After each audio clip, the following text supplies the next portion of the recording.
लिख लेते हैं, हेडिंग हमारी क्या हो जाएगी, सर्कम रेडियस। इसको क्या बोलेंगे, सर्कम रेडियस।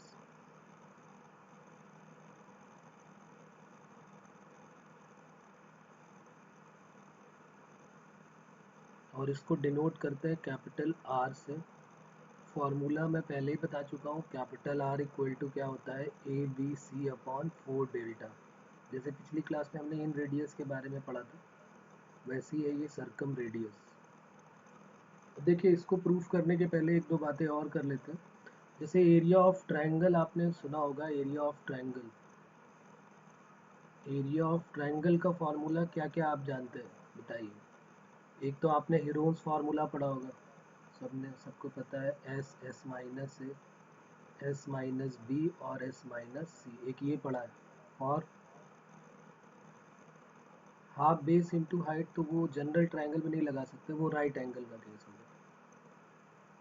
जो सिंपल एक ट्रायंगल हो उसके लिए अगर हम बात करें, जिसमें हमें बेस हाइट का आइडिया नहीं है, राइट एंगल नहीं है, तो फिर क्या करें। जैसे ये साइड ए हो गई, ये साइड बी हो गई और ये साइड सी हो गई, स्केलिन ट्रायंगल हो गया। मेरी बात समझ रहे हैं ना आप। हाफ बेस इंटू हाइट तब लगाएंगे आप जब राइट एंगल ट्रायंगल होगा, कोई एंगल 90 दिया होगा तो हाइट पता चलेगी और बेस आ जाएगी। तो हमें हाइट नहीं पता। हाँ, नहीं नहीं, वो कर सकते हैं, वो कर सकते हैं, उसका कोई इशू नहीं है। लेकिन मैं पूछ रहा हूँ कि अगर हाइट हमें नहीं पता है, राइट एंगल नहीं पता है, सिर्फ एंगल ए बी सी ये सारे पता है, अगर मान लीजिए है, साइड्स पता है, तो फिर साइड्स के टर्म में तो ये फार्मूला हो गया। एक फार्मूला ये भी होता है, देखिए इसको नोट कर लेंगे, हाफ ए बी के साथ अगर हमने ये ए और बी लिया हुआ है तो एंगल हमको ए बी के मिड वाला एंगल लेना है ये। अगर हमने साइड्स ए और बी ली है तो हाफ ए बी साइन सी, या फिर हाफ बी सी, अगर बी सी लिया है तो ये वाला एंगल ले लेंगे साइन ए। और या फिर अगर हमने लिया है हाफ, तो ए बी लिया है तो, अच्छा ए बी ले चुके, बी सी ले चुके, अब हम ले लेते हैं सी ए, तो हाफ सी ए साइन सी, और ए के मिड का एंगल क्या है, बी। तो एरिया ऑफ ट्रायंगल का फॉर्मूला जो है वो एक ये भी होता है। अभी हम आगे हायर क्लास में इसका डेरिवेशन भी अभी इसी में क्लास में ही करेंगे, जब ट्रिग्नोमेट्री करेंगे ना तब इसमें हम इसको भी डिराइव करेंगे। जैसे आपने ये पहले वाले हीरोज फार्मूला का डेरिवेशन किया होगा, वैसे ही इसको भी करेंगे। ये इसी से फार्मूले से तो बना है हमारा, जो हाफ बेस इंटू हाइट है। अगर मान लीजिए कोई एंगल, ये हमने सपोज करिए सी की वैल्यू 90 डिग्री रख दी, तो यही तो बन जाएगा area of triangle A B C equal to half A into B into sine 90, क्योंकि ए और बी के मिड का एंगल कितना हो गया, ए और बी जो साइड्स हैं, जैसे सपोज करिए ये साइड ए है और ये बी है, तो ये 90 हो गया। ए के अपोजिट ए ये हो गया, ये बी हो गया और ये सी हो गया। सी एंगल की वैल्यू 90 डिग्री होगी, तो हाफ बेस इंटू हाइट इसी से बना हुआ है। ठीक है, बात समझ में आ रही है ये भी। तो एक फार्मूला अभी मैं, वैसे तो कैपिटल आर का बहुत सारे डेरिवेशन है, मैं आपको दो डेरिवेशन बताऊंगा अभी। ठीक है, जिसमें एक में तो हमें ये यूज़ करना पड़ेगा, हाफ बेस इंटू हाइट की जगह पे हाफ ए बी साइन सी। और अगर मान लीजिए हमें ये नहीं समझ में आ रहा कि भाई अभी हमने ये पढ़ा नहीं है, तो हम नहीं मानते ये फॉर्मूला है, तो फिर हम दूसरा भी एक उसका इलाज है वो भी करेंगे। ठीक है, पहले मैं इससे करता हूँ और ये बहुत इजी पड़ेगा, और ये आपके काम का है, मे भी हो सकता है 10th में आपको शायद बताया भी गया हो, मे बी। और अगर नहीं भी बताया गया तो कोई प्रॉब्लम नहीं है, हम इसको आगे अभी डिराइव करेंगे। दो साइड्स और एक एंगल उनके बीच का अगर हमको गिवन है, दो साइड्स कोई भी गिवन है और उनके मिड का कोई एंगल अगर हमको गिवन है, तो एरिया ऑफ ट्रायंगल का ये फार्मूला होगा। कोई भी दो साइड्स और उनके मिड का एंगल अगर हमें पता है, तो एरिया ऑफ ट्रायंगल का फार्मूला ये होगा। कैसे होगा, अगर आपको ये क्यूरियोसिटी है तो मैं इसको भी डिराइव कर दूंगा, नो प्रॉब्लम।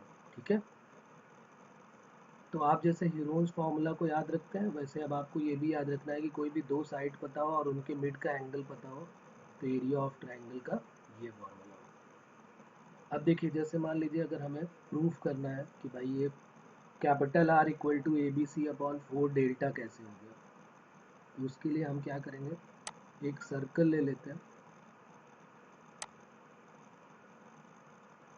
और इस सर्कल में अब हम क्या करेंगे, कैपिटल आर बनाते हैं।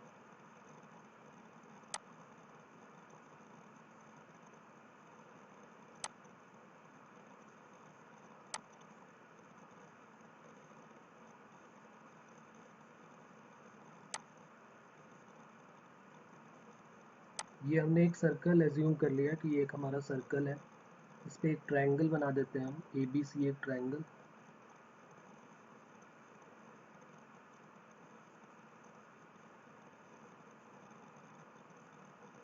ये हो गया ए, ये हो गया बी और ये हो गया सी। अब इसमें हम क्या करेंगे, यहाँ पर हमने एक कोई पॉइंट ले लिया और इसको यहाँ से ज्वाइन करा दिया और इस ओ को यहाँ से भी ज्वाइन करा दिया सी से भी। ये जो रेडियस है यही सरकम रेडियस है, ये जो है वो सेंटर ऑफ अ सर्कल है, इसको यहाँ से ज्वाइन करा दिया ये। ठीक है, यहाँ तक बात क्लियर हो रही है। अब जरा देखते हैं, ये एंगल सपोज करिए अगर हमारे पास थीटा है, या अगर मान लीजिए मैं इस एंगल को 2 थीटा लेट कर लेता हूँ, ये एंगल को मैंने 2 थीटा लेट कर लिया है, ये एंगल कितना होगा?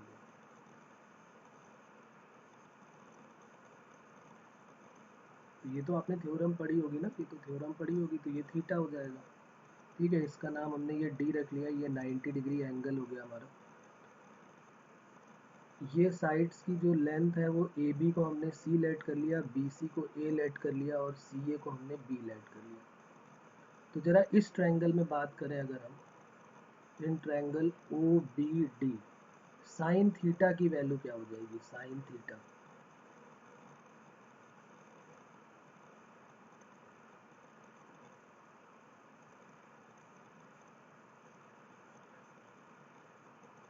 बी डी बाई कितनी हो जाएगी?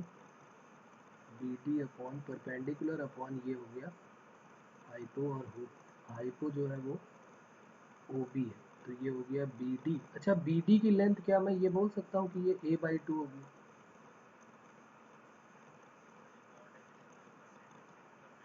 जी हाँ, बिल्कुल। तो हमने बी डी की वैल्यू रख दी, बी डी की वैल्यू ए बाई 2 रख दी और ओ बी की वैल्यू यहाँ पर आर रख दी, तो ए बाई 2 आर हो गई। तो यहाँ से हमारे पास किसकी वैल्यू आ गई? साइन थीटा की वैल्यू आ गई ए अपॉन 2 आर। ये बात क्लियर है? अब सोचो। हाँ जी, बताइए।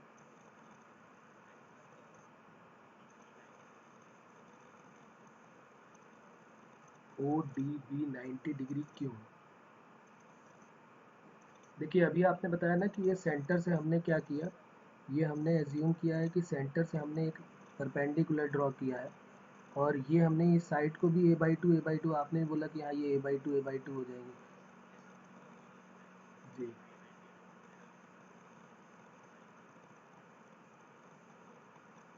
नहीं नहीं, हमने सेंटर से उस कॉर्ड पे एक परपेंडिकुलर ड्रॉ किया। जी, कंस्ट्रक्शन हमने किया है।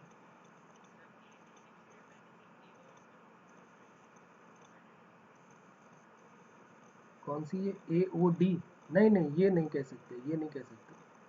सेंटर तो कहीं और भी हो सकता है, ये यहाँ पर ही हो सकता है, ऐसा कोई ज़रूरी नहीं है।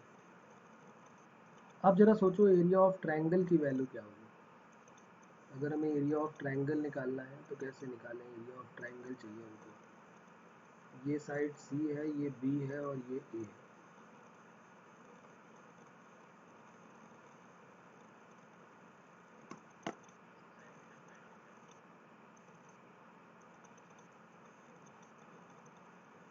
सोचो।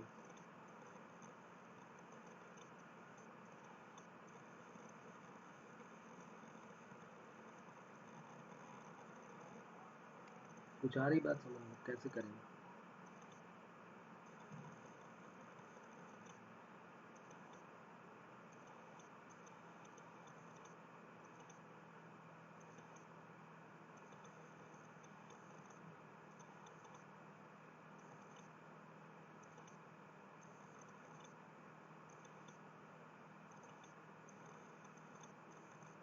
सोचो, इसीलिए तो मैं कह रहा हूँ सोचो एक बार, देखो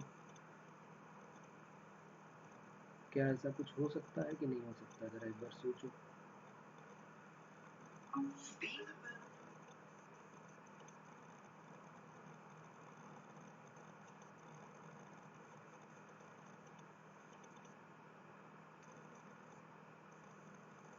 बताओ बताओ, जल्दी बताओ।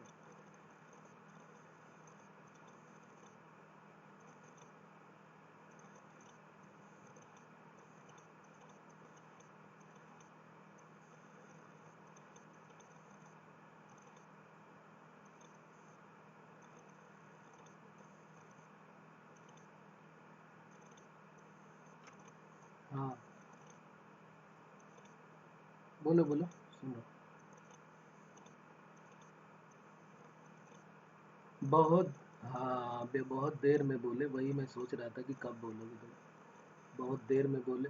बिल्कुल बिल्कुल बिल्कुल बिल्कुल बिल्कुल, यही तो मैं सुनना चाहता था। और तुम में से कोई बोल नहीं रहा है कुछ। ये बताओ कि अगर ये टू थीटा है तो क्या ये भी टू थीटा होगा क्या? ये थीटा है, ये थीटा है, तो इसको थीटा लेट करोगे ना, तभी तो ये टू थीटा होगा। तो फिर क्यों नहीं बोल रहे हो भाई? बोलना तो चाहिए ना।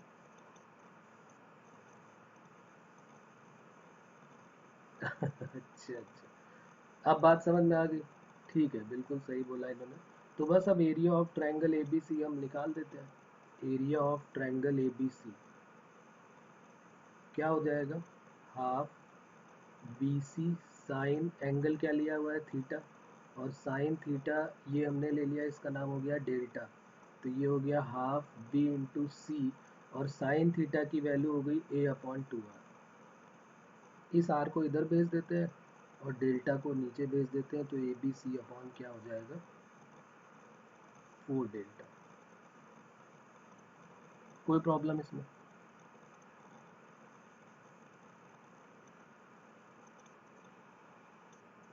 नहीं नहीं, वही तो, यही तो कंफ्यूजन क्रिएट कर रहा था, तुमने ध्यान नहीं दिया। ये एंगल जो हमारा पूरा है, जो एंगल बी ए सी है, वो टू थीटा है कि वो थीटा है? अगर ये एंगल बी ए सी थीटा, अगर आप इसको टू थीटा लेते हैं तो फिर आपको ये वाले एंगल को टू थीटा लेना पड़ेगा। तो यहाँ साइन थीटा की वैल्यू फिर नहीं आएगी, यहाँ साइन टू थीटा आ जाएगी। कोई प्रॉब्लम नहीं, आप अगर टू थीटा लेना चाहें, लेकिन आपको एंगल जो है वो टू थीटा फिर कंसीडर करना पड़ेगा। तो यहाँ पर जो है वो टू थीटा होगा, तो नीचे पूरा एंगल बी ओ सी फोर थीटा हो जाएगा। तो इसलिए बी ओ डी जो है वो टू थीटा होगा। हमने यहाँ पर इसको थीटा लेट किया है, तो इसलिए बी ओ डी की वैल्यू जो है वो थीटा है। ठीक है, ये बात क्लियर हुई? ओके। अब देखिए, इसका मैं दूसरा एक और मेथड बताता हूँ आपको। वो इजी है, वो आपको आपके टेंथ क्लास की याद दिला देगा, सिमिलैरिटी की याद दिला देगा। और उससे जो है इजीली उससे भी आप सॉल्व कर सकते हैं।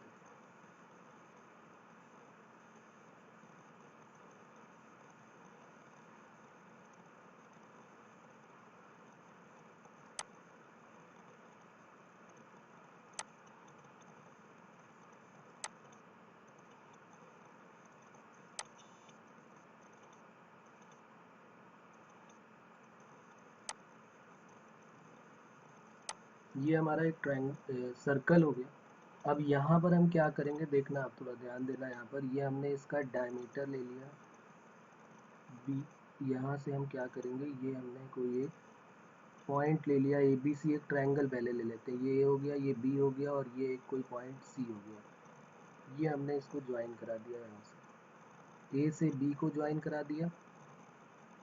और यहाँ पर भी ये बी से ज्वाइन कराने के बाद इसको सी से ज्वाइन करा दिया ये। और ये ए और सी को भी ज्वाइन करा दिया। लेकिन हम इसको ए सी को डायमीटर नहीं बोलेंगे अभी। डायमीटर के लिए हमने रेडियस जो है वो सेंटर जो है वो कहीं दूर ले लिया, यहाँ पर ले लिया, ये सेंटर है। और यहाँ से जो है एक लाइन ज्वाइन करा दिया यहाँ पे, और इसकी नेमिंग कर दिया कि ये डी पॉइंट है। ठीक है। ये, अगर ये सेंटर हमारा ओ हो गया है, तो इसको हम अगर यहाँ से ज्वाइन कराएंगे तो एंगल बी ए डी कितना होगा? एंगल बी ए डी, तो ये तो 90 डिग्री होगा। ओके। अब यहाँ पर मैं क्या करूँगा, यहाँ से मैंने एक परपेंडिकुलर भी ड्रॉ कर दिया यहाँ पर। इस जगह पर एक, ये जो ए सी है इस पर एक परपेंडिकुलर ई ज्वाइन करा दिया। ये एक परपेंडिकुलर हमने कंसीडर किया है कि ये 90 डिग्री है हाइट लेने के लिए, क्योंकि एरिया ऑफ ट्रायंगल लेंगे तो हाफ बेस इंटू हाइट होगा, तो बेस तो AC हो जाएगा, तो हाइट की ज़रूरत पड़ेगी हमको, तो इसलिए हमने एक बी से AC पर एक परपेंडिकुलर बी ड्रॉ कर दिया। ठीक है, क्लियर हो रही बात। अब जरा देखते हैं, सिमिलरिटी चेक करते हैं। मुझे ये बताओ कि क्या ट्रायंगल जो ABD है और जो BEC है, क्या ये दोनों ट्रायंगल सिमिलर हैं क्या? Triangle ABD and triangle BEC, क्या ये दोनों सिमिलर हैं क्या? ओके, क्योंकि एक एंगल तो 90 डिग्री दिया हुआ है, दूसरा कौन सा एंगल सेम है? दूसरा तो कोई एंगल दिख नहीं रहा हमको। तो ये वाला एंगल अगर आप ध्यान से देखें, तो अगर मैं इसको थीटा लेट करता हूँ तो ये एंगल भी थीटा होगा। क्यों? क्योंकि ये सेम सेगमेंट जो AB पे बनने वाला एंगल है, ये सेम सेगमेंट AB हो गया, इस AB पे बनने वाला ये एंगल थीटा हो गया, ACB, और एक हो गया ADB। तो एंगल ACB और एंगल ADB ये जो है वो थीटा हो गया। ये बात क्लियर हो रही है? चलिए, अब ये थीटा हो गया, और 90 तो हमें पता ही है कि एक एंगल BAD और एक एंगल जो है हमारा BEC, ये 90, दो हो गए, 90 हो गया और ये थीटा हो गया। तो तीसरा जो बचा हुआ एंगल है वो ऑटोमेटिकली सिमिलर हो जाएगा, सेम हो जाएगा, तो वो अल्फा हम लेट करेंगे, तो ये भी सेम हो जाएगा अल्फा। ठीक है, तो जी हाँ, तो ये ट्रायंगल ABD जो है वो सिमिलर हो गया ट्रायंगल BEC के। अब अगर सिमिलर हो गया तो सिमिलरिटी की कंडीशन लगा देते हैं। सिमिलरिटी की कंडीशन क्या होगी? जो भी साइड्स हैं उनके, जो भी एंगल्स हैं उनके सामने की साइड्स को रेशियो प्रोपोर्शन में ले लेते हैं। तो जैसे हमने पहले ले लिया 90 के अपोजिट वाली, तो ये BD हो गई, और उसमें 90 के अपोजिट लेंगे तो वो BC हो जाएगी। फिर थीटा के अपोजिट लेंगे तो यहाँ पर AB हो जाएगी, और यहाँ पर थीटा के अपोजिट लेंगे तो ये BE यानी कि हाइट आ जाएगी हमारी। अब BD की वैल्यू क्या होगी? तो BD बताने की ज़रूरत नहीं कि ये तो डायमीटर है, BD जो है वो डायमीटर है, तो 2 कैपिटल R हो जाएगा। इसी की तो हमें वैल्यू निकालनी है कैपिटल R की। BC जो है, AB की वैल्यू C है, BC की वैल्यू A है, और CA की वैल्यू जो है वो B है, तो BC की वैल्यू A होगी, AB की वैल्यू C हो गई, और यहाँ से BE जो हाइट है वो हमारी निकल के आ गई। हाइट कितनी हो जाएगी? AC अपॉन 2R, ये आ जाएगी AC upon 2R height of a triangle. बस यही निकालने के बाद हमारा एरिया ऑफ ट्रायंगल आ जाएगा। Area of triangle ABC delta equal to half AC into BE। Delta की वैल्यू क्या हो गई? डेल्टा हाफ AC की वैल्यू B हो गई, और BE की वैल्यू क्या हो जाएगी? AC upon 2R। तो यहाँ से अगर आप ध्यान से देखेंगे तो R इक्वल टू क्या हो जाएगा? Capital R equal to ABC upon 4 delta हो जाएगा।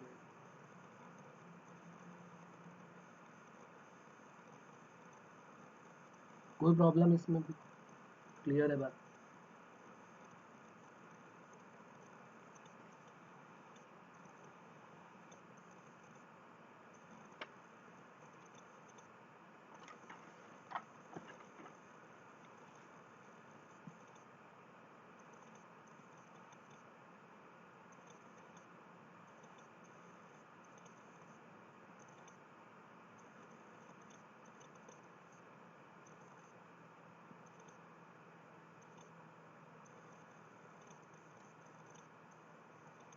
है कोई प्रॉब्लम इसमें? क्लियर है? बोलो बच्चों।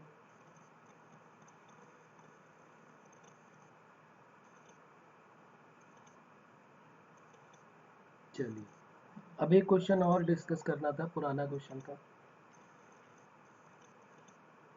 हाँ जी, बोलिए। ओके,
ओके, चलिए फिर एक दूसरा क्वेश्चन है उसको भी देख लेते हैं। सेकेंड क्वेश्चन था हमारा, डाउट जो था वो था सॉल्व द इक्वेशन, और जो इक्वेशन गिवन थी वो थी x plus y equal to 23 and under root x square plus 12y plus under root x square plus 12y और plus y square plus 12x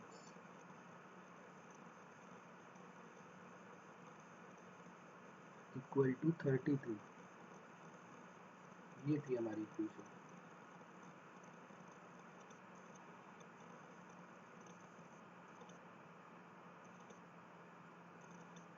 अब देखिए इसको कैसे सॉल्व करेंगे। एक मेथड सॉल्व करके भेजा गया, सही है, बढ़िया है, बहुत बढ़िया। एक और देख लेते हैं कि इस टाइप की क्वेश्चन को ज़्यादा मतलब कॉम्प्लिकेटेड ना दिखाई दे, क्योंकि लेंदी तो होगा, ये बात तो क्लियर है कि लेंदी तो होगा ही। डबल अंडर रूट का केस है तो 2 बार स्क्वायरिंग करनी पड़ती है उनको। लेकिन देखिए मैं दूसरा एक और मेथड बताता हूँ आपको। हमने क्या किया यहाँ पर, पहले तो y की वैल्यू यहाँ से फाइंड आउट की। y की वैल्यू है 23 माइनस एक्स। जहाँ जहाँ पे y दिख रहा वहाँ पर हमने y की वैल्यू पुट कर दिया। तो ये वैल्यू हमारे पास क्या आ जाएगी, एक्स स्क्वायर प्लस 12, y की वैल्यू होगी 23 minus x plus under root of y square यानी कि 23 माइनस एक्स का whole square plus 12x equal to 33। अब हमने क्या किया, इसकी स्क्वायरिंग ओपन कर दिया, जिसमें स्क्वायरिंग हो रही है और जिसमें मल्टीप्लाई हो रहा है उसमें मल्टीप्लाई कर दिया। तो x square plus 12 into 23, 12 three ज़ा 36, 3 12 टू ज़ा 24 और 3 27, 276 और माइनस 12x। यहाँ पर 23 का स्क्वायर हो गया 529 plus x square minus 46x और प्लस 12x इक्वल टू 33। अब हमने क्या किया, इसको और थोड़ा सॉल्व कर लेते हैं। X square minus 12x plus 276 plus under root of x square minus 46 और प्लस 12, 6 माइनस 2 4 और 4 माइनस 1 3, 34x और प्लस 529 इक्वल टू 33।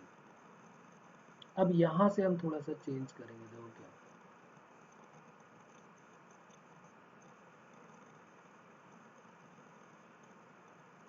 तो अब यहाँ पर हमने क्या किया, इसको ए लेट कर लिया और बी लेट कर लिया। किसको ए लेट कर लिया, हमने ये इतने पार्ट को जो है उसको ए लेट कर लिया। ये पूरा का पूरा पार्ट जो है हमारा, इस पूरे पार्ट को ए लेट कर लेंगे और इस पूरे पार्ट को बी लेट कर लेते हैं। लेट, इसको हमने लेट कर लिया ए और इसको लेट कर लिया बी। तो यहाँ से एक रिलेशन हमारे पास आ गया ए प्लस बी इक्वल टू 33। एक इक्वेशन बन गई हमारी। अब देखिए, अगर ये a इक्वल टू हमने अंडर रूट लिया हुआ है तो a स्क्वायर क्या होगा, अंडर रूट हट जाएगा, और b स्क्वायर से ये b स्क्वायर करेंगे तो ये अंडर रूट कैंसिल हो जाएगा। तो हम क्या करते हैं, a square minus b square की वैल्यू निकाल देते हैं। क्यों निकाल रहे हैं a square minus b square की वैल्यू, क्योंकि a प्लस बी हमारे पास ऑलरेडी है। अगर मैं यहाँ पर a square minus b square निकालूंगा तो a plus b into a minus b factor बन जाएंगे, जिसमें ए प्लस बी की वैल्यू मुझे पता है कि 33 है, वो पुट कर दूंगा तो ए माइनस बी में एक इक्वेशन और मुझे मिल जाएगी। और अगर दो इक्वेशन मुझे ए बी में मिल जाए तो फिर इजीली हम ए और बी की वैल्यू सॉल्व कर सकते हैं, और ए और बी आ जाएगा तो फिर एक्स भी आ जाएगा। तो हमने क्या किया, ए स्क्वायर माइनस बी स्क्वायर से इसको सॉल्व किया। तो ये x square minus 12x plus 276 minus of x square minus 34x plus 529। तो ये एक्स स्क्वायर तो कट हो जाएगा यहाँ से, ये हो गया माइनस 12 और प्लस 34, तो 4 माइनस 2 2 और 3 माइनस 1 2, तो 22x, और 529 में 276 को माइनस कर देते हैं तो 9 माइनस 6 3 हो गया, 12 माइनस 7 5 हो गया,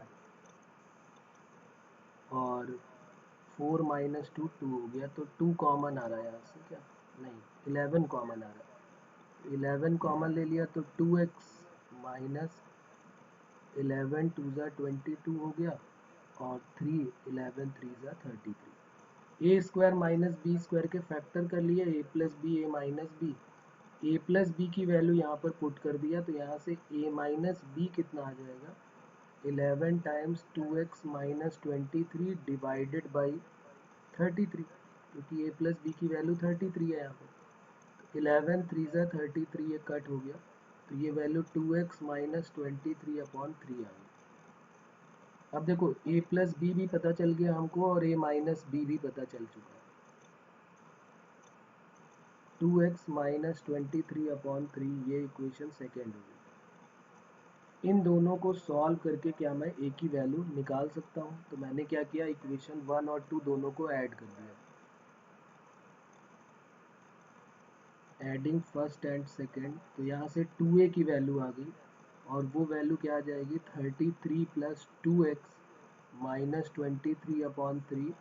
3 यहाँ पर एलसीएम ले लेते हैं, तो 99 प्लस 2x माइनस 23, तो यहाँ से 2a की वैल्यू आ जाएगी 2x, 9 माइनस 3 6, और 9 माइनस 2 7 डिवाइडेड बाई 3। 2 से कट कर देते हैं, यहाँ 2 कॉमन हो जाएगा, तो x माइनस 38 हो जाएगा अपॉन 3। तो ये 2 से 2 कट हो गया, तो a की वैल्यू आ गई हमारे पास, और यहाँ पर प्लस में आ जाएगा ना, ये प्लस का आएगा, क्योंकि यहाँ पर 99 माइनस 23 है। a की वैल्यू आ गई x प्लस 38 अपॉन 3। a की वैल्यू हमारे पास आ चुकी है। तो बस अब a जो हमने लेट किया था, उसी a को इक्वेट करा देते हैं यहाँ पर। a की वैल्यू हमारी अंडर रूट में थी, a इक्वल टू क्या था, बट a इक्वल टू था under root of x square minus 12x plus 276।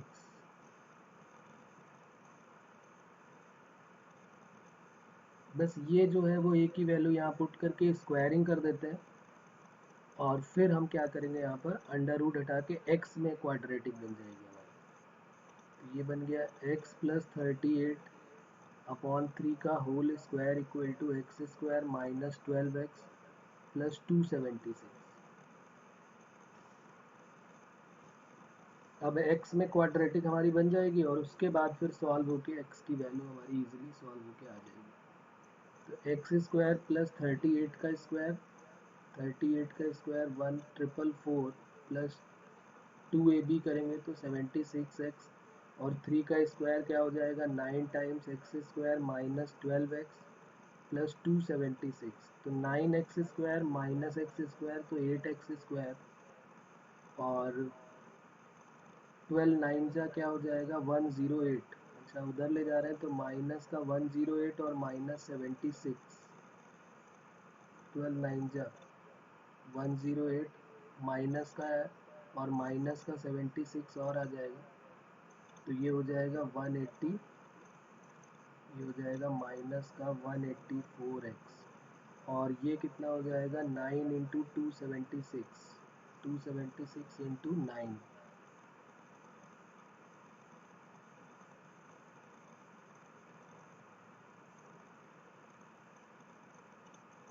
2484। Okay, बस उसके बाद तो फिर आंसर आ जाएगा हमारा। 2484 में 144 माइनस कर देते हैं, तो ये हो गया प्लस का 8, 4 माइनस 4 ज़ीरो हो गया, और ये आ गया 104। अब क्या 8 का मल्टीपल है क्या ये सारे के सारे, 8 2 जा 16, 8 3 जा 24, और ये भी है, तो एक्स स्क्वायर माइनस 23x और प्लस 130 इक्वल टू 0। अब यहाँ से साफ सुथरा दिख रहा है कि 23 के क्या फैक्टर होंगे कि 130 आएगा, 130 के क्या फैक्टर होंगे कि 23 आएगा, और क्या क्या वैल्यूज़ मिलने वाली हैं। तो 13 और 10 मिल जाएंगी दो वैल्यू, कि नहीं, 13 कॉमा 10 कर देते हैं, इंटू 10 नहीं करेंगे। 13 कॉमा 10 दो मिल गई, तो y की वैल्यू 10 और 13 हो जाएगी। तो इस तरीके से ये क्वेश्चन कंप्लीट होगा हमारा। x की वैल्यू 10 तो y की वैल्यू 13, और x की वैल्यू 13 तो y की वैल्यू 10। ओके। चलिए, तो ये तो हो गया हमारा पुराना काम, जो हमारा डाउट था वो हो गया। अभी हम बात करेंगे ज़रा, देखो लॉग के बारे में थोड़ी सी बातें हमने की हुई थी, उनसे रिलेटेड क्वेश्चंस अभी करने बाकी थे। अभी हमने सिर्फ प्रॉपर्टी की थी, तो सबको याद होगा कि लॉगरिथम फॉर्म को एक्सपोनेंशियल में कैसे कन्वर्ट करते हैं, एक्सपोनेंशियल को लॉगरिथम में कैसे कन्वर्ट करते हैं, याद है ना सभी को अभी? तो ये एक्सपोनेंशियल को लॉगरिथम में क्या होती है exponential form, a to the power x equal to n, तो यहाँ से लॉगरिथम में कन्वर्ट होके x equal to log n base a, इसको हम बोलते हैं एक्सपोनेंशियल फॉर्म, और ये क्या होती है लॉगरिथम फॉर्म। उसके बाद हमने इसकी प्रॉपर्टीज़ पढ़ी थी कि अगर लॉग में जो है बेस ई अगर होता है और दो दो हो या तीन हो या चार हो, जरूरी नहीं कि दो ही हो सकता है m n p q r बहुत सारे नंबर हो, तो जितने भी लॉग मल्टीप्लाई में होंगे वो सारे के सारे प्लस में आ जाएंगे। तो log m plus log n एक प्रॉपर्टी हमने ये पढ़ ली थी।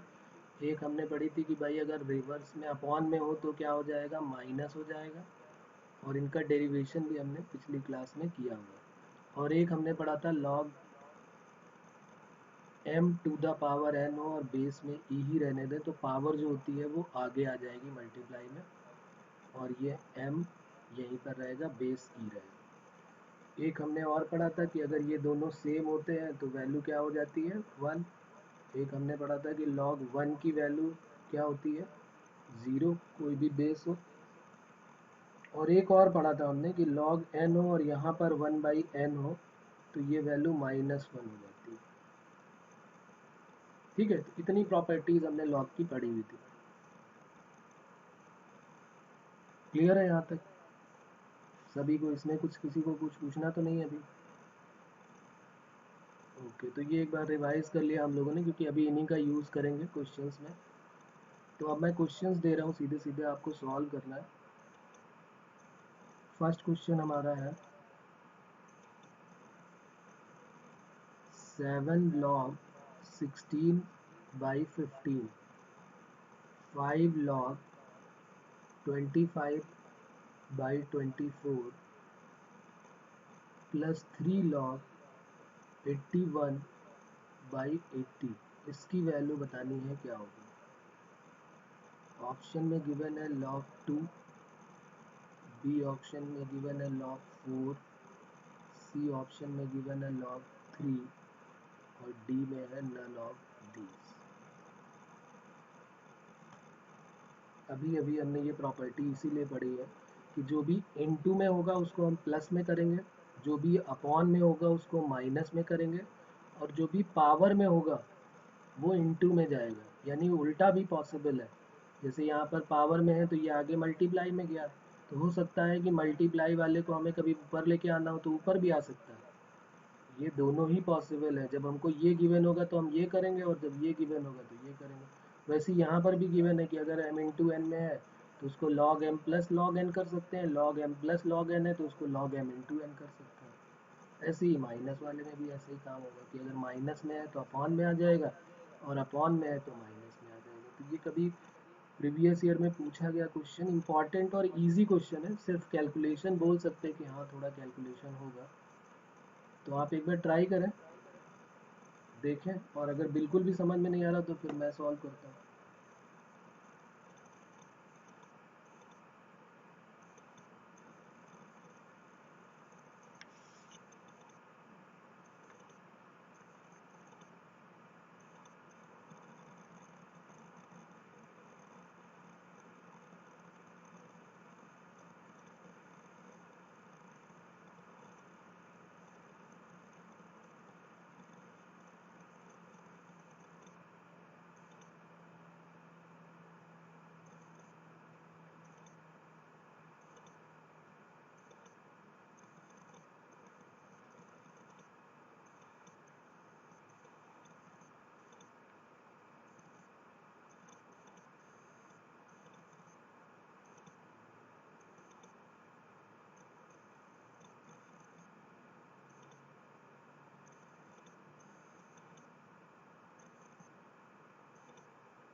और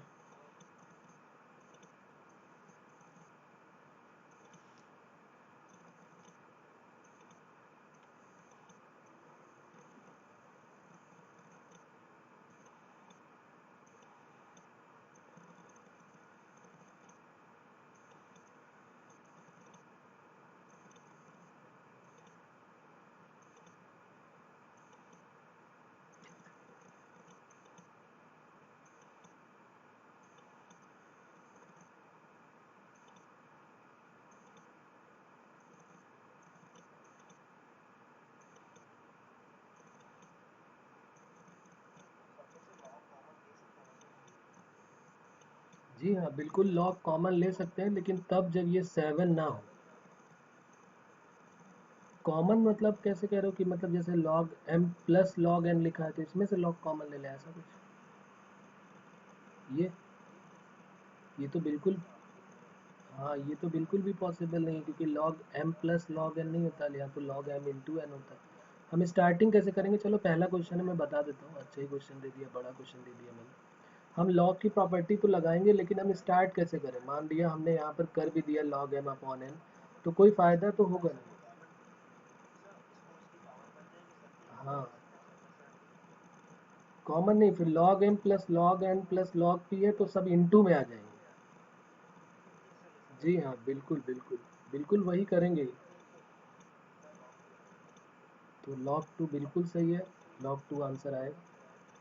log 16/15 की होल पावर 7, यहाँ पर प्लस log 25/24 की whole power 5, okay, plus log 81/80 की होल पावर 3।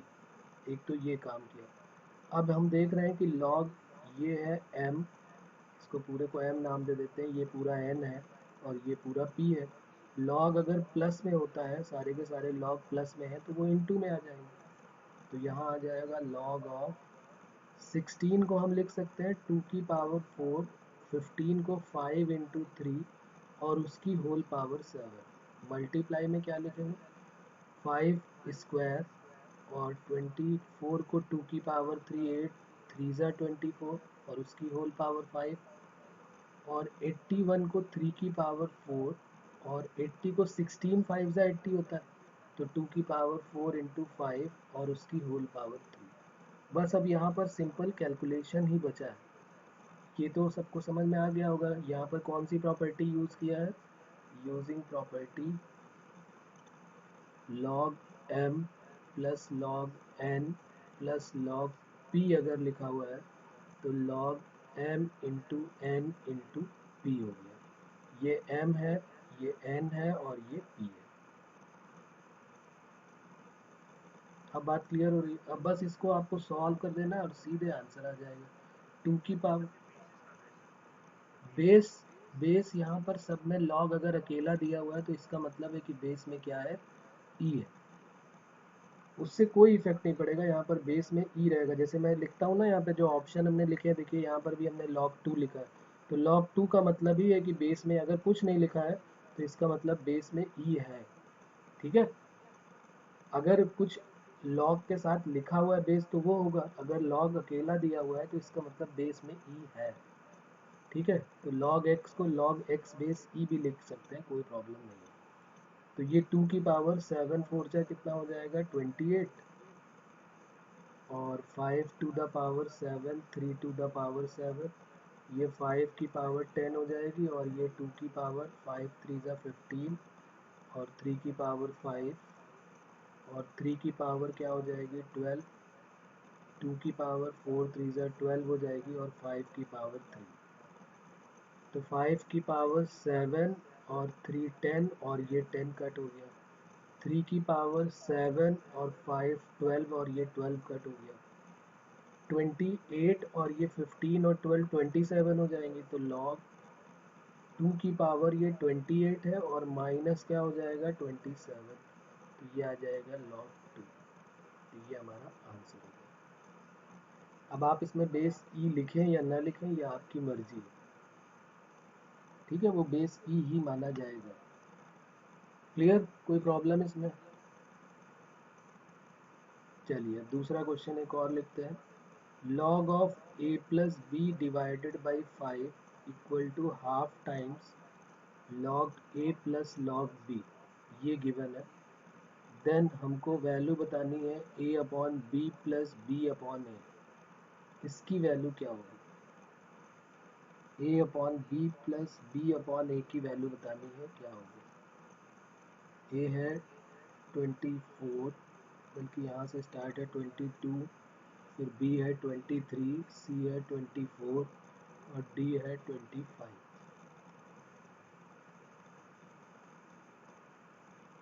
तो ये हमारा नेक्स्ट क्वेश्चन हो जाएगा लॉग के साथ। Log of a plus b की value half log a plus log b given.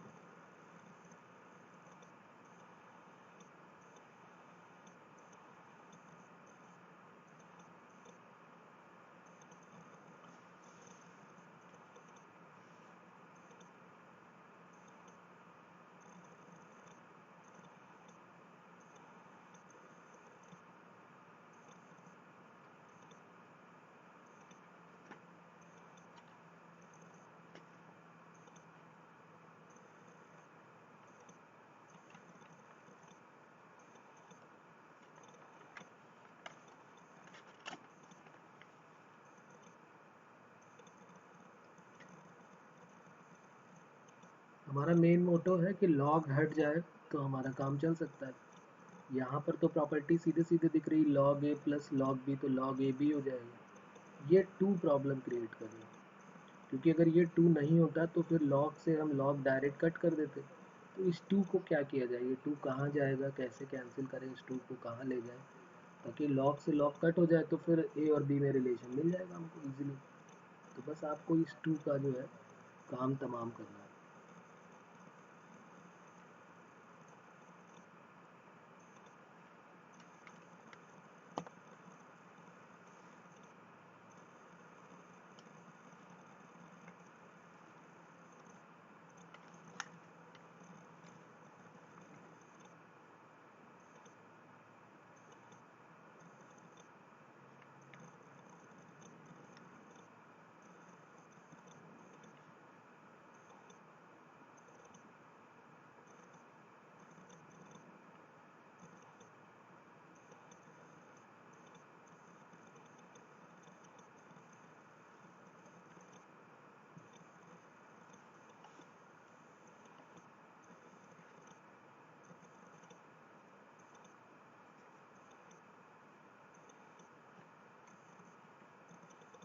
कुछ आ रही बात समझ में?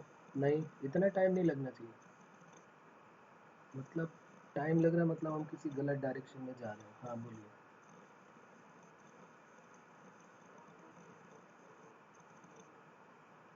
ओके फिर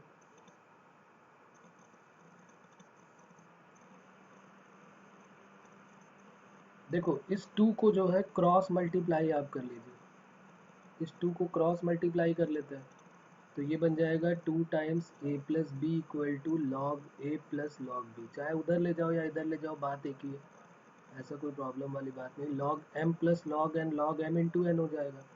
और इस टू को जरा पावर में भेज देते हैं, वहाँ अंडर रूट में जाता है, यहाँ पावर में ए प्लस बी में चला गया, होल स्क्वायर बन गया ये। तो उसकी तो कोई इशू है नहीं। यहाँ पर अंडर रूट में होता है तो स्क्वायरिंग कर देते बोथ साइड, कोई प्रॉब्लम नहीं, दोनों तरफ से हो सकता था।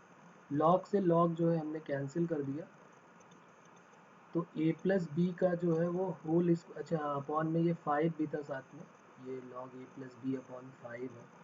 तो ये ए प्लस बी का होल स्क्वायर अपॉन 25 हो जाएगा, और यहाँ पर हो गया ए बी। बस इसके बाद तो बताने की ज़रूरत ही नहीं। A square plus b square plus, yes yes बिल्कुल। हाँ तो ये 2ab हो गया और ये हो गया 25ab, तो ये 23 आ जाएगा, बिल्कुल सही है। तो ये 23ab हो गया, तो a upon b plus b upon a चाहिए था, तो ए स्क्वायर के अपॉन में कर दिया ए बी और बी स्क्वायर के अपॉन में ए बी। और यहाँ 23, तो ए अपॉन बी और बी अपॉन ए की वैल्यू हमारी आ गई।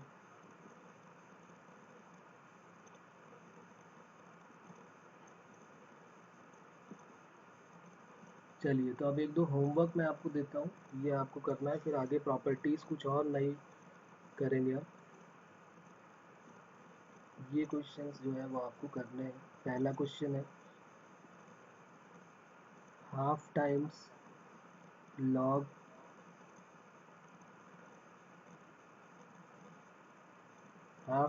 log 9 plus 2 log 6 plus 1 by 4 log 81 minus log 12, इसकी वैल्यू बतानी है क्या होगी।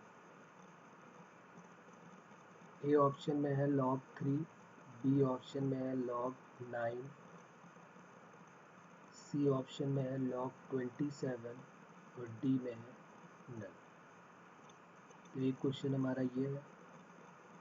दूसरा क्वेश्चन हमारा है एक और, if log x minus log y equal to, यहाँ पर a गिवन है, log y minus log z, जहाँ पर भी log अकेला है आप मान लीजिए कि वहाँ पर क्या होगा, e जरूर बेस में है, and log z minus log x, इसकी वैल्यू जो है वो c है। देन हमको वैल्यू जो है वो बतानी है x अपॉन वाई की whole power b minus c, y upon z की whole power c minus a, और z अपॉन x की whole power a minus b, इसकी वैल्यू हमको बतानी है क्या होगी।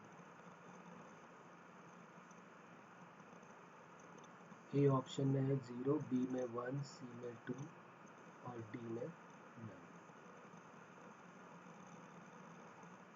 क्लियर है? तो ये भी एक हमारा क्वेश्चन हो जाएगा, इसकी वैल्यू हमको बतानी है कि क्या होगी।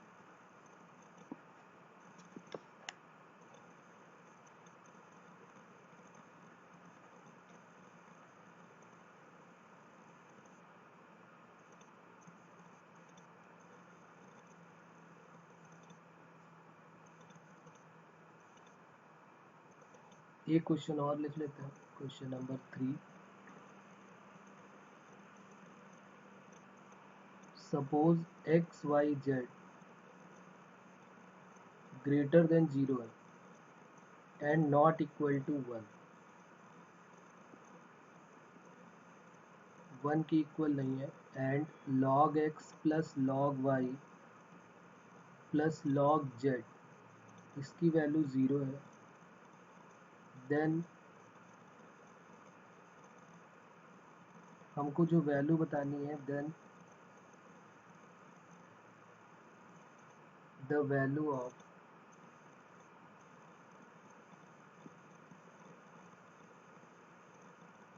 x to the power 1 upon log y plus 1 upon log z, multiply में है y to the power 1 upon log, cyclic order में होगा, जैसे y z है तो फिर zx होगा, z और x हो गया, और y हो गया तो z होगा, तो x और y हो जाएगा, log x plus log y। ठीक है, इसकी वैल्यू बतानी है क्या होगी। ए ऑप्शन में दिया हुआ e की पावर -1, बी में e टू द पावर -2, सी में e टू द पावर -3 और डी में है नन ऑफ दीज। ठीक है, तो ये हमको इनका आंसर बताना है।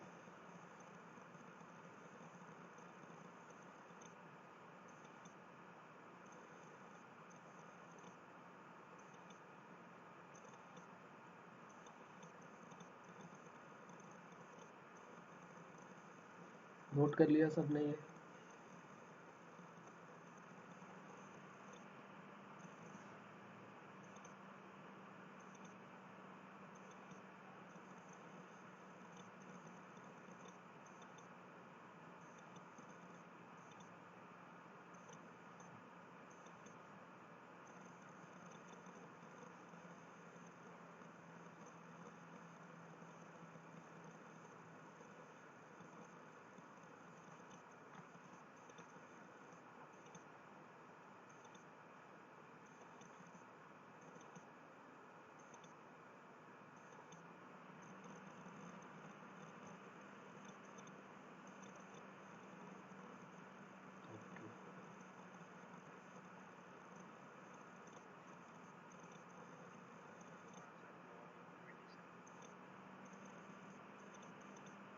एक बार और चेक करो। अच्छा log 27 है। हम्म, चलेगा चलेगा, सही है, बिल्कुल सही है, गुड। चलिए तो भाई पहले वाले का तो आंसर आ गया, सी है।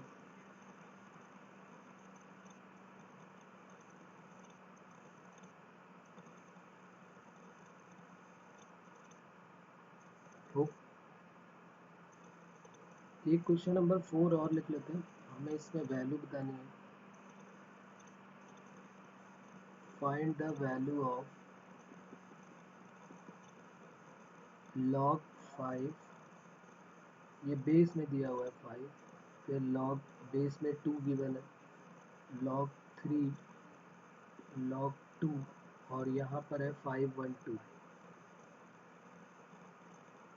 इसकी वैल्यू हमें बतानी है।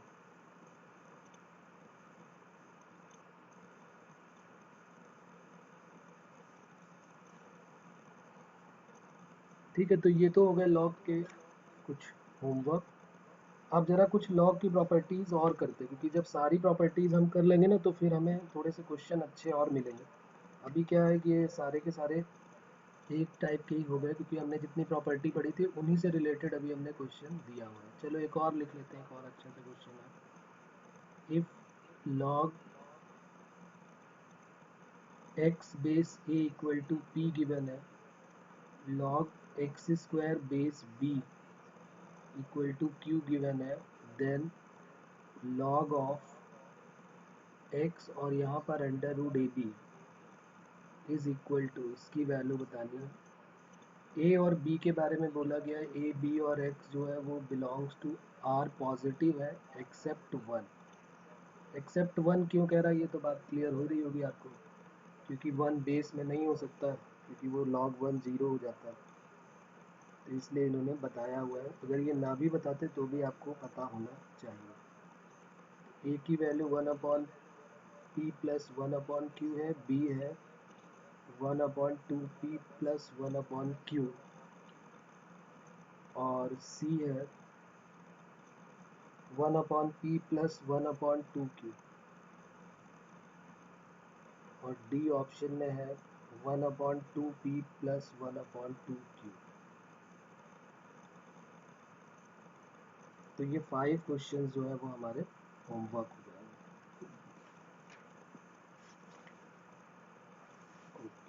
अब चलिए कुछ और प्रॉपर्टीज़ के बारे में बात करते हैं। वैसे हमने ये प्रॉपर्टी पहले भी बात की हुई थी, थोड़ा सा और इसके बारे में बात करते हैं। हमने प्रॉपर्टी कितने तक की थी, 1 2 3, शायद 3 में थी।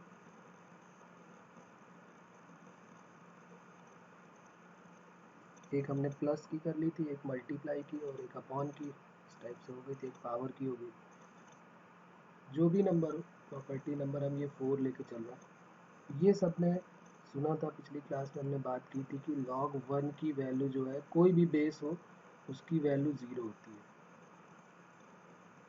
क्यों होता है ऐसा, क्या ये फिक्स किया गया है कि ऐसा होता है? ये फिक्स थोड़ा ना किया गया, ये तो होता है ऐसा। कहाँ से आया ये? अगर कोई कहते कि भाई प्रूफ करके बताओ ये कहाँ से आ गया, log 1 की वैल्यू जो है वो 0 क्यों है?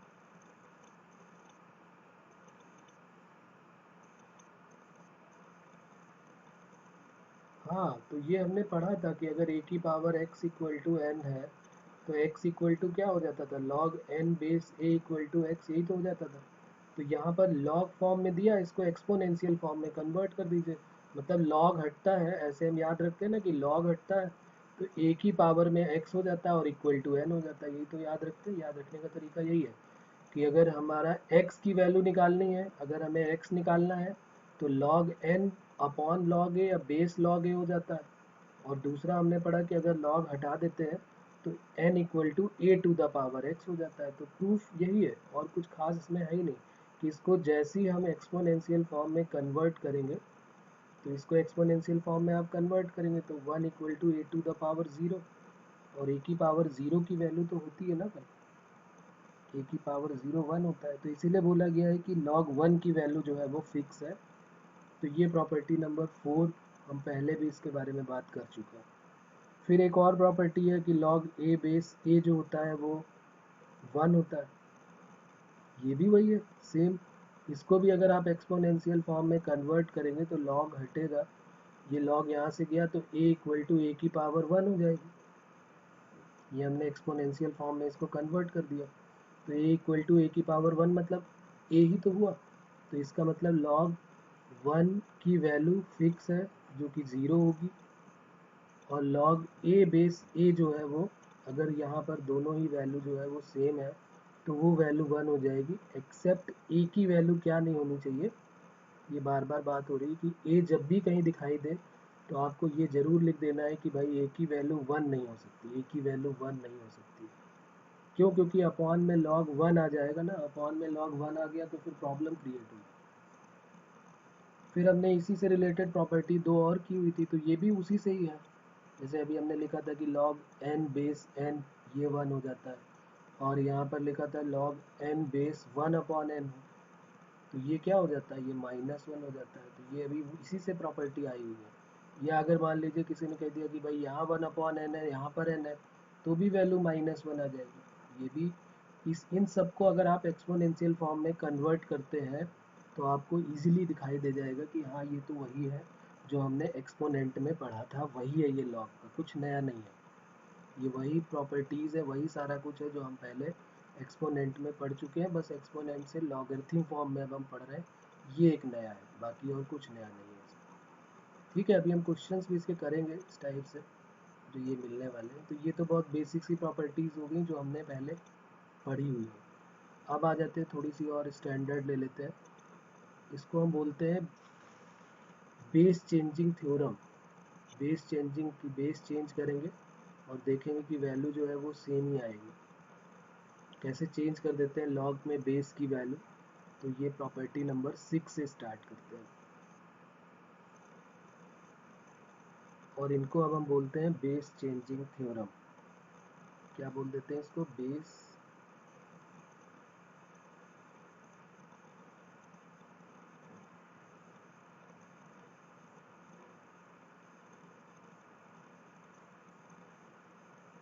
अब इनमें क्या है, बेस चेंजिंग थ्योरम में है क्या वो देख लेते हैं जरा।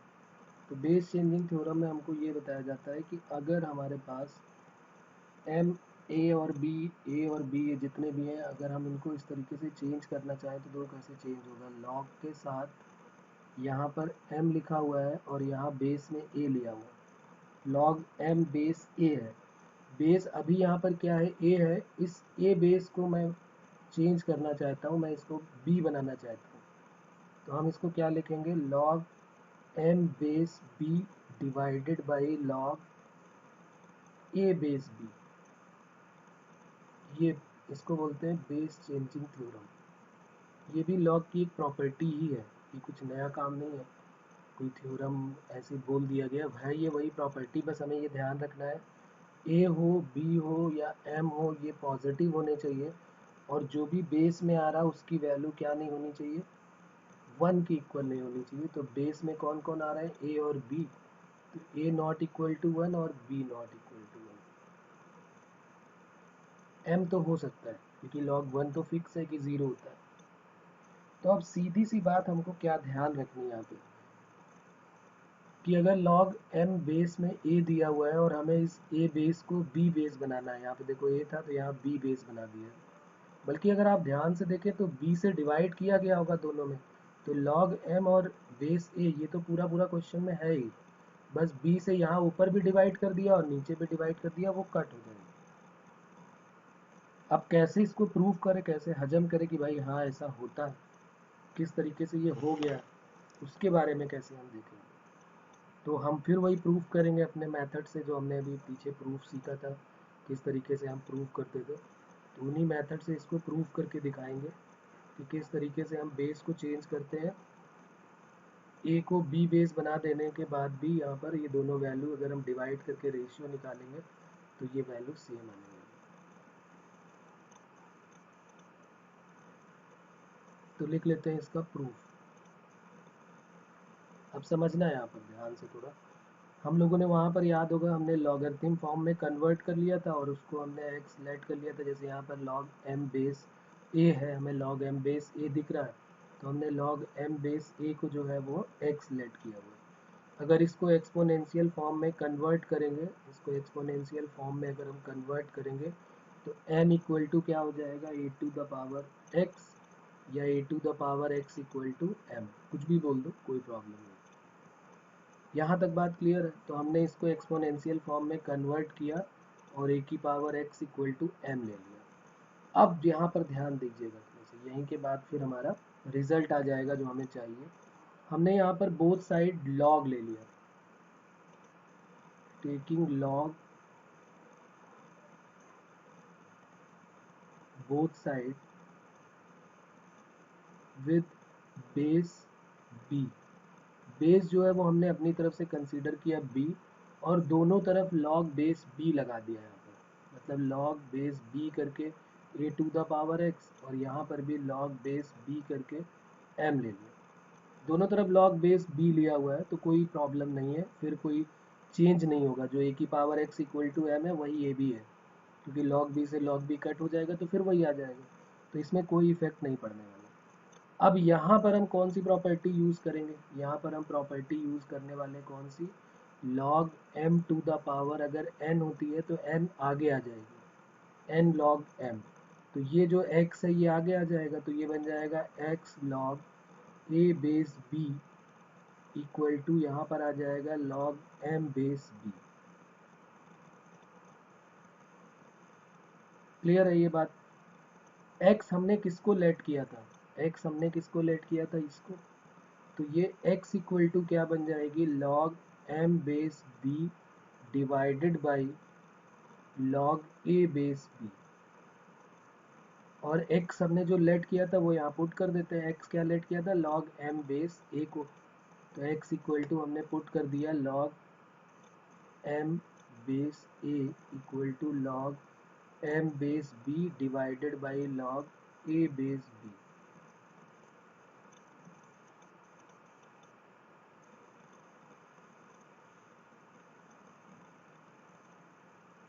अब बताइए इसमें किसको कहाँ पर क्या प्रॉब्लम है।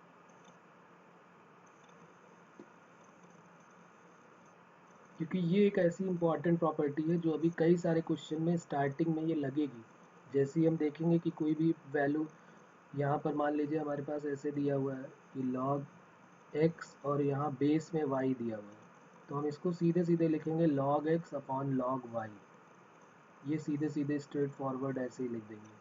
क्यों? क्योंकि बेस में अगर नहीं कुछ लिखा है तो e होगा, नहीं है e नहीं होगा, a होगा, b होगा, वो कट होने वाले हैं। ऐसी कोई प्रॉब्लम नहीं, कोई कहते कि भाई ई क्यों लिया, ए क्यों नहीं लिया, तो ए ले लो, कोई प्रॉब्लम नहीं। क्योंकि log ई बेस एक्स, जैसे मान लो log एक्स बेस ई है, तो इसका फॉर्मूला क्या हो जाएगा, log एक्स अपॉन log ई। तो log एक्स बेस ई को हम अब इस तरीके से लिखेंगे। जैसे मान लीजिए अभी हमारे पास क्वेश्चन मिलेगा log 16 बेस 2, तो अब हम इसको क्या लिख देंगे, log 16 डिवाइडेड बाई log 2, और log 16 को फिर लिख देंगे log 2 to the power 4 divided by log 2, और 4 आ जाएगा आगे, तो ये आ जाएगा आंसर 4, क्योंकि log 2 से log 2 कट हो जाएगा। तो अब बात क्लियर हो रही कि log 16 बेस 2 को अब हम log 16 डिवाइडेड बाई log 2 लिखेंगे। बेस b सेम है तो वो तो कट होने वाला है, उससे कोई प्रॉब्लम नहीं है।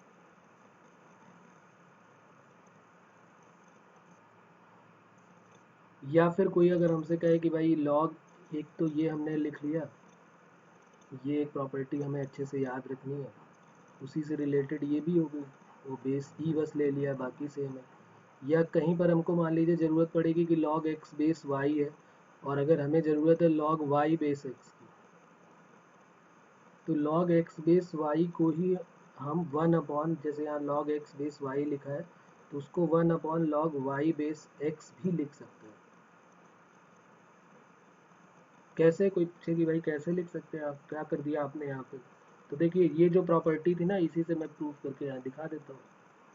जो यहाँ पर हमारी प्रॉपर्टी है वो है log m base a equal to क्या लिखा हुआ है, log m base b divided by log a base b।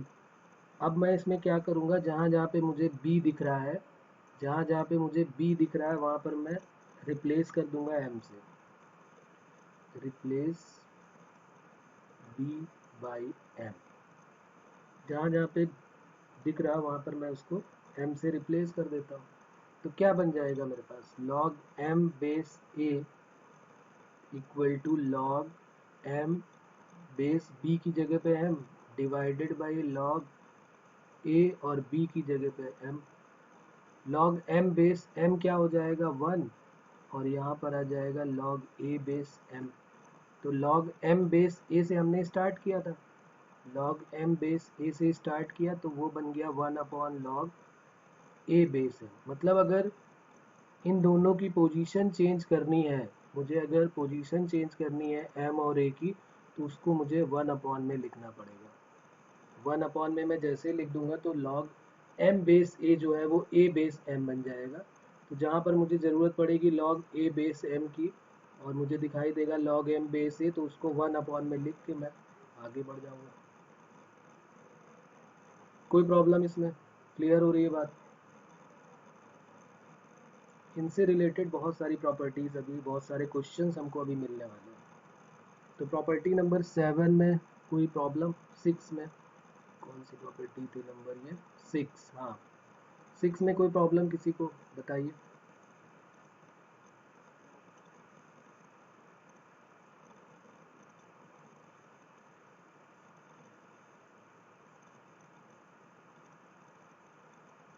चलिए तो आगे बढ़ते हैं, फिर प्रॉपर्टी नंबर 7 में आ जाते हैं। अब प्रॉपर्टी नंबर 7 क्या है देखते हैं। प्रॉपर्टी नंबर 7,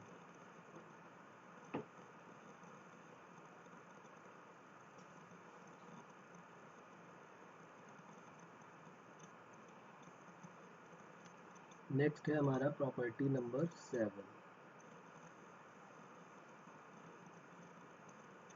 प्रॉपर्टी नंबर 7 भी बहुत इजी और इम्पॉर्टेंट है, इस पे बेस भी जेई ने क्वेश्चन पूछे हुए हैं।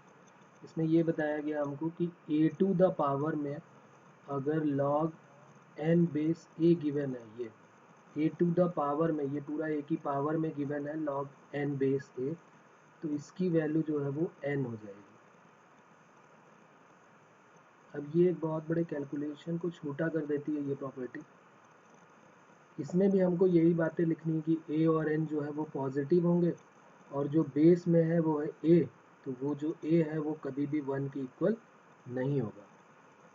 तो ये हमारी नेक्स्ट प्रॉपर्टी हो जाएगी। a की पावर में log के साथ अगर ये दोनों बेस में a दिया है और यहाँ पावर में भी a दिया हुआ है, तो ये सारे वैल्यूज़ जो है वो हट जाएंगी, सिर्फ log वॉग सब हट जाएगा, पावर और सब हट जाएगी, सिर्फ n बच जाएगा, ये n यहाँ पर आ जाएगा। मीन्स अगर हम कहते हैं कि भाई 2 की पावर log यहाँ पर 9 है और यहाँ 2, ये दोनों सेम होने चाहिए, ये 2 और ये 2, तो आंसर सीधे क्या आ जाएगा 9। अब ये होता कैसे है वो तो बात की बात है, अभी हम उसको प्रूव कर देंगे कि कैसे हो जाता है। हमको ध्यान क्या रखना है कि जो यहाँ पर है वैल्यू वही यहाँ पर अगर है, तो अब हम इसको क्या बोल देंगे कि ये सारी वैल्यूज हट जाएगी, सिर्फ ये जो n बचा है यही n यहाँ पर आ जाएगा। जैसे कई बार क्वेश्चन मिलेगा आपको e की पावर log x, तो e की पावर log x सीधे x होता है, ये कई बार आया हुआ है जेई में भी, तो आप जरूर ध्यान रखें e की पावर जो log x होता है वो हमेशा x होता है। क्यों? क्योंकि e की पावर में log लिखा हुआ है, तो इसका मतलब अगर e नहीं भी लिखा, वैसे तो मैंने यहाँ पर लिख दिया है, अगर कहीं आपको e की पावर log x भी दिखाई दे तो आप समझ जाएंगे कि e की पावर log x जो होगा वो x होगा। कई बार वो e की पावर में log x ही लिखेंगे और कह देंगे उसकी वैल्यू x की इक्वल है, तो यहाँ पर बेस e नहीं लिखेंगे, लेकिन आपको पता है कि log के साथ बेस हमेशा क्या होता है, e होता है। तो अब बात समझ में आ गई होगी मेरे ख्याल से आपको कि ये दोनों सेम होने चाहिए, ये दोनों जो है वो सेम होने चाहिए। एक तो ये वाला पार्ट जो ये है ये, और ये दोनों जो है वो सेम होने चाहिए।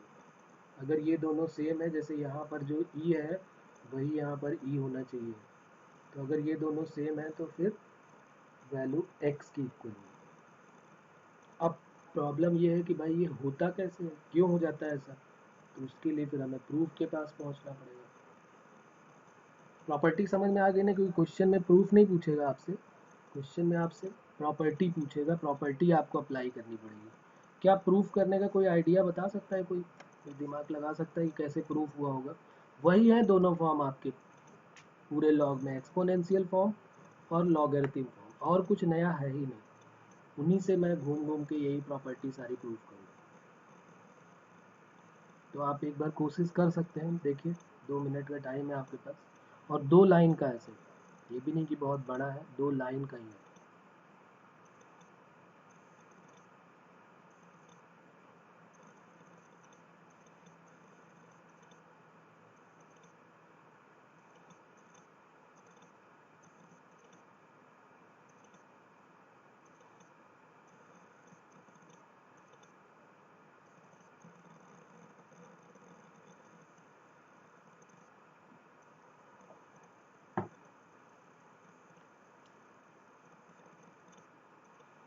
हाँ बताओ। ओके।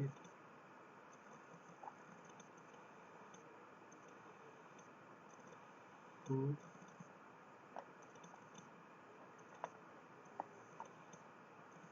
ओके।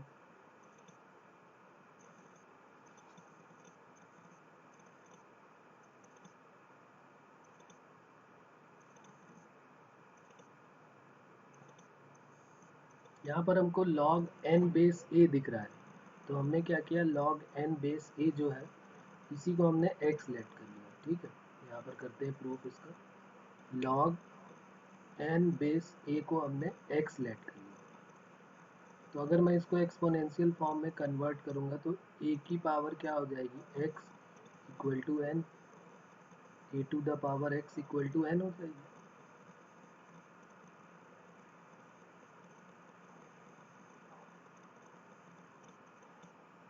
क्लियर है, यहाँ तक बात क्लियर है।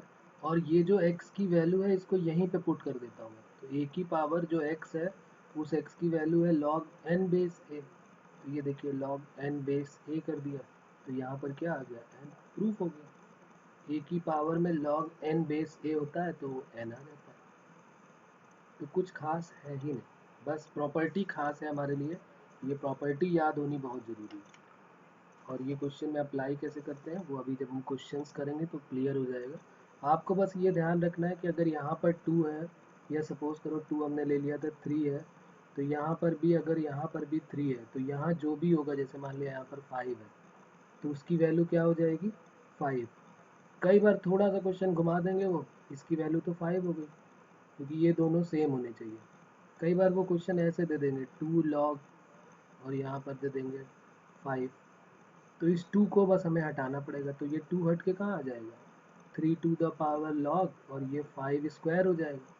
अब ये बेस में तो यहाँ पर अभी भी, सॉरी 3 है, ई नहीं है, 3 है, तो अब यहाँ पर क्या आंसर हो जाएगा, 25। तो अगर कोई वैल्यू अंडर रूट में आ जाती है, अपॉन में आ जाती है, 2 आ जाता है, 3 आ जाता है, या 1/2 1/3 आ जाता है, तो ये सीधे सीधे लॉग के साथ पावर में ले आओ, और ये दोनों बस सेम करने की कोशिश करो। ये दोनों जैसे ही सेम होंगे, ये 3 है तो ये भी 3 होगा, तो ये लॉग के साथ ये पूरा गायब हो जाता है। जैसे यहाँ पर हम देख रहे हैं कि ये a है, तो यहाँ पर भी a है, तो लॉग के साथ सब गायब, सिर्फ ये n आ जाता है हमारे पास। क्लियर हो रहा है? चलिए अब प्रॉपर्टी नंबर नेक्स्ट देख लेते हैं। नेक्स्ट प्रॉपर्टी क्या है, ये होगी प्रॉपर्टी नंबर 7। प्रॉपर्टी नंबर 8 देखते हैं। प्रॉपर्टी नंबर 8 में क्या है कि अगर हमारे पास लॉग के साथ यहाँ पर भी पावर में दिया हुआ है, तो हमने पढ़ा हुआ है कि भाई p जो है वो आगे आ जाता है, p log n हो जाता है। अगर बेस में भी पावर में कुछ दिया हो, a की पावर q दी हो, तो फिर इसमें क्या होता है, p जो है वो आगे आ जाएगा, और अपॉन वाला q जो है वो नीचे आ जाएगा, और यहाँ पर आ जाएगा log n बेस a। यहाँ पर भी a n जो है वो पॉजिटिव होंगे, और जो a है उसकी वैल्यू कभी भी 1 नहीं हो सकती, क्योंकि वो बेस में आ रहा है। log 1 नहीं हो सकता बेस में, क्योंकि log 1 अपॉन में क्या दे देता है, 0। ये बार बार वही बातें हमारी हो रही हैं।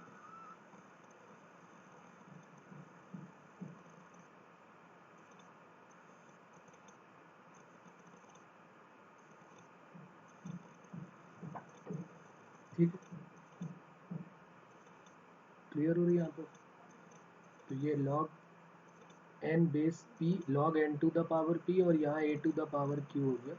तो पी जो है वो आगे आ जाएगा, क्यू अपॉन में आगे आ जाएगा, और लॉग एन और ये ए दोनों साथ साथ बच जाएगा। क्लियर? तो ये भी बहुत इजी सी प्रॉपर्टी है, इसको प्रूफ आप कर सकते हैं। क्या इसको प्रूफ कर सकते हैं कि इसमें भी कोई प्रॉब्लम है? ये बहुत आराम से प्रूफ हो जाएगा। अभी हमने जितनी प्रॉपर्टी पढ़ी थी उनका यूज़ करके ये बहुत आराम से प्रूफ होने वाली है। वैसे तो इसको एक्सपोनेंशियल और लॉगरिथम फॉर्म से भी कर सकते हैं, लेकिन उसकी ज़रूरत ही नहीं पड़ेगी। देखो मैं प्रूफ करता हूँ, यहाँ पे इसका LHS ले लेते हैं और RHS बनाने की। जी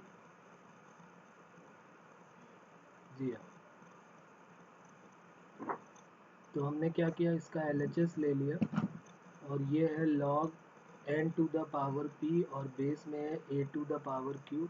तो यहाँ पर हमने log m बेस n वाली प्रॉपर्टी लगा दी, log n to the power p divided by log a to the power q। और p जो है वो हो गया p log n, p power में था तो आगे आ गया, और यहाँ q log a हो गया, तो p अपॉन q आ गया, और यहाँ पर आ गया log n बेस a। ये देखिए यही तो हमें लाना। ठीक है, तो एक हमने ये जो प्रॉपर्टी पुरानी थी उनका यूज़ करके कर दिया। अब कोई कहते कि भाई नहीं एक्सपोनेंशियल वाले से ही करके दिखाइए, लॉगरिथम वाले से करके दिखाइए, तो उससे भी हो जाएगा, उससे भी कोई प्रॉब्लम नहीं है, उससे भी इजीली सॉल्व होके आएगा। तो इसका सेकंड प्रूफ करके लिख लेते हैं, उस तरीके से भी हमको आइडिया होना चाहिए, क्योंकि जितने ज़्यादा मेथड हमारे दिमाग में आते हैं उतना ही बढ़िया होता है हमारे लिए। ऐसा कुछ नहीं कि वो हमें रिएक्शन करने वाले हैं। तो वो और अच्छा है कि अगर हमारे पास कई सारे मेथड है किसी चीज़ को, तो अच्छा हमें लगेगा कि अच्छा ऐसा भी होता है, देखो ये भी हो सकता था। तो हमने क्या किया, जो हमारे पास यहाँ पर log n to the power p और a to the power q है, इसको x लेट कर लेते हैं, और जो यहाँ पर दिया है log n बेस a, इसको y लेट कर लेते हैं। ये थोड़ा सा बड़ा काम होगा, लेकिन मैं जानबूझ के इसको बता रहा हूँ ताकि आपको आइडिया रहे कि हाँ इस तरीके से भी हम कर सकते हैं, वही एक्सपोनेंशियल और लॉगरिथम फॉर्म का यूज़ करके। ठीक है ना, ये तो बहुत ईजी है, ये तो आपको क्लियर हो ही गया होगा। सेकेंड प्रूफ भी आप ज़रूर देख लो। लॉग यहाँ पर n to the power p और a to the power q है, इसको हमने x लेट कर लिया, और log n बेस a को y लेट कर लिया। ये यहाँ पर था ना, जो LHS में था उसको x लेट कर लिया, और जो log n बेस a था उसको y लेट कर लिया। अब जरा यहाँ पर देखिएगा आप, log फॉर्म को मैं एक्सपोनेंशियल फॉर्म में कन्वर्ट करूँगा, तो एक्सपोनेंशियल में log हटा यहाँ से, n to the power p equal to a to the power q, और उसकी होल पावर x जाएगी, तो ये बन जाएगा a to the power qx n to the power p। ये बात क्लियर हो रही है? यहाँ पर जब एक्सपोनेंशियल फॉर्म में आप इसको कन्वर्ट करेंगे तो n equal to a to the power y हो जाएगा।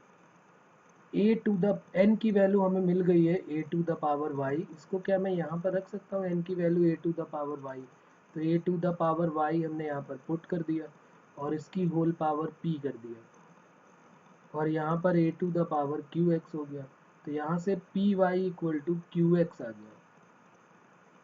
भाई कंपेयर कर लोगे ना, को बेस सेम है तो पावर इक्वेट कर दिया, तो p y equal to q x हो गया। तो यहाँ से x की वैल्यू, हम x की वैल्यू क्यों निकाल रहे हैं कि क्वेश्चन ही हमारा x है, जिसको हमने x लेट किया था उसी की वैल्यू तो निकालेंगे। तो x इक्वल टू क्या हो जाएगा, p अपॉन क्यू और इंटू वाई, और यही जो x y है वो यहाँ पर आप जब पुट कर देंगे तो आपका वही जो प्रॉपर्टी है वो प्रूफ होके आ जाएगी। x की वैल्यू क्या हमने लेट की थी, x equal to n to the power p, base में a to the power q है, और यहाँ p upon q log n base a। तो ये एक प्रॉपर्टी और हो गई हमारे पास। है इसमें किसी को कोई प्रॉब्लम की क्लियर हो रही है ये भी?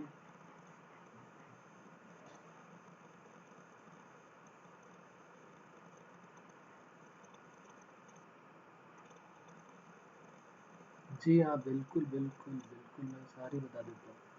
हमने क्या किया, जो हमारे पास थी वैल्यूज़ वो हमने क्या किया, हमने एक को x और एक को y लेट कर लिया। यहाँ क्या किया हमने, यहाँ पर जो हमारे पास क्वेश्चन था उसमें हमने इस इधर वाले पार्ट को जो था उसको x लेट कर लिया, और इधर वाले पार्ट को y लेट कर लिया। तो यहाँ पर ये x हो गया और ये हो गया y। फिर हमने इसको लॉग फॉर्म को एक्सपोनेंशियल फॉर्म में कन्वर्ट किया है, ये एक्सपोनेंशियल फॉर्म में कन्वर्ट हुई, तो log हटा तो n की power p equal to a की पावर, ये इधर जाएगा तो a की पावर q और होल पावर x हो गया। यहाँ पर भी हमने इसको एक्सपोनेंशियल फॉर्म में ही कन्वर्ट किया है, log हटाया तो n equal to a to the power y हो गया। अब यहाँ पर a की पावर ये qx हो जाएगा, a की power q whole power x है तो a to the power qx हो गया। n की वैल्यू हमारे पास यहाँ पर हमें मिली, n की value a to the power y, वो हमने उठाया और उसको यहाँ पर पुट कर दिया n की जगह पे, ये तो n की जगह पे वहाँ पे पुट कर दिया। अब यहाँ n की वैल्यू हमने रखी a to the power y और उसकी होल पावर p थी, तो ये हो गया a to the power py, यहाँ पर a to the power qx है, बेस सेम है a दोनों में, तो py इक्वल टू qx हो गया। और py इक्वल टू qx हो गया, तो हमारा क्वेश्चन तो x वाला था, क्योंकि हमें तो इसकी वैल्यू निकालनी थी ना, ये x हमारा ये है, इस x की वैल्यू हमें निकालनी थी, तो x equal to p upon q y हो गया ये, और x और y की वैल्यू रख दिया, बात खत्म।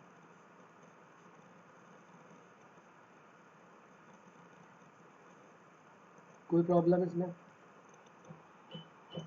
ओके, तो ये प्रॉपर्टी हमारी 8 थी।